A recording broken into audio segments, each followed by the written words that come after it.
So this is my company car. This is my CX-30. I've been driving this or some version of it for the last couple of years, and I want to share with you my experience of driving it, my experience of having a family with the car, things you should consider if you're going to buy one, and we'll have a look at it and go for a drive.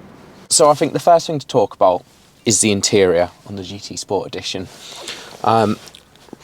Right across the middle of the CX-30, you have this big centre console, which you're thinking, well, all cars have a centre console. No, normally it's only kind of high-end premium cars which have it from front to back. Now, lots of people don't mind about this, but the key thing here is it makes the car really ergonomic and really comfortable when driving, because there's always somewhere to put your arm, no matter what seating position you are. And the same on the right-hand side. It's really ergonomic, and it means that I've always got somewhere to put my arm. They're both level, and it's so comfortable when doing lots of miles on the motorway. That's the main thing I've discovered with this car, which I really like. Another thing you'll notice here on the sides, on the dashboard, and in the door cards is this lovely, beautiful brown leather, and it's all soft touch. In all the places which matter, it's soft touch.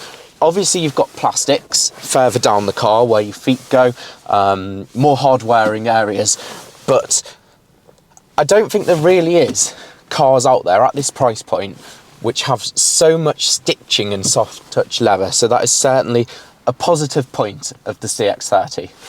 So most cars now, you will be used to having a touchscreen.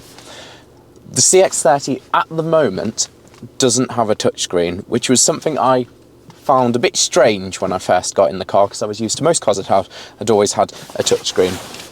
Number one thing in this car is it's a little bit far away.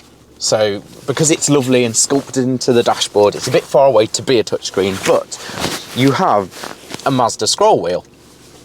At first, it's a bit funky. It takes a little bit of getting used to, and if you're used to just typing it in straight away, or using a touchscreen, it will take a moment.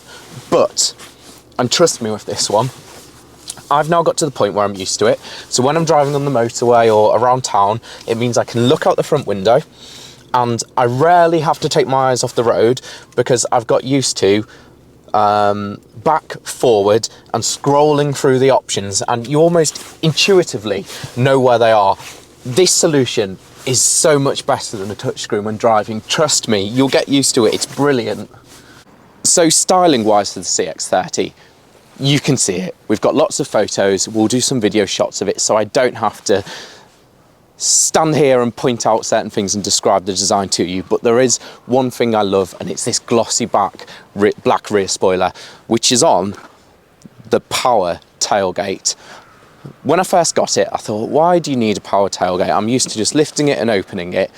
But this little feature is something I could not live without, and it sounds really stupid to say, but I've got so used to it, and it's great.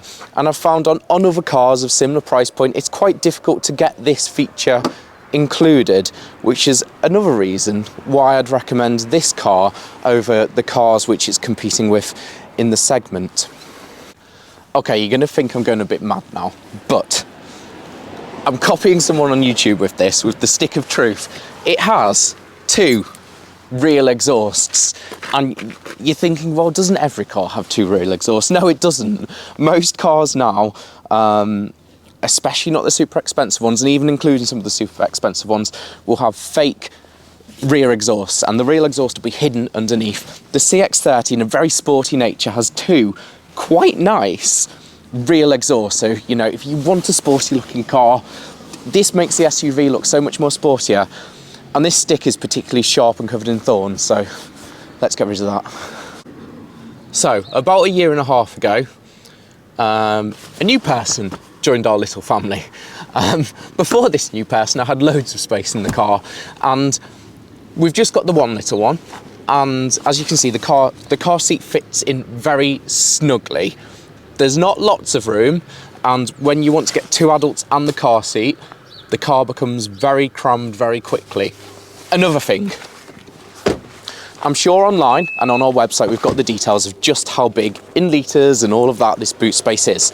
But when you're putting a baby pram in here, if that's what you want to do, you're left with very limited space for your own bag, so it all just tends to be bags for the child, which means you've then got to start putting stuff in the rear footwell, which isn't the biggest. But I'm criticising a car for something it wasn't designed for. This isn't a mid-sized family SUV. This is a crossover. If you want that space for, you know, a larger family, if you've got older children and more than one of them, and this is your main family car, then I would advise considering the Mazda CX-5. If you want something hybrid, I would look at the Mazda CX-30. But so far, we've just got the one, so this is good for now. So let's have a chat about how the CX-30 handles on the road. The thing which I do appreciate about this car is it's really planted and it holds the road really well.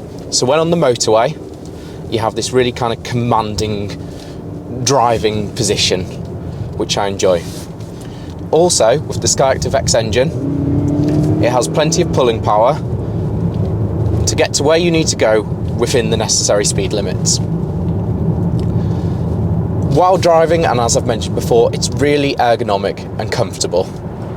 As you can see, my two hands nicely balanced on the steering wheel. My elbows are supported by soft and plush materials. So as I said before, this is a GT Sport Edition Auto, which is second to highest spec. I'm very lucky. But I think the best value option, which comes with a nice level of specification, which I'd recommend you consider, is the Mazda CX-30 Sport Lux. So at the time of filming, the Sport Lux comes with heated seats. It doesn't come with the leather, unfortunately, which is lovely, but it comes with heated seats and also Apple CarPlay and 18-inch wheels, so it still has the slightly larger wheels to give the car a sporty stance. That's what I would recommend.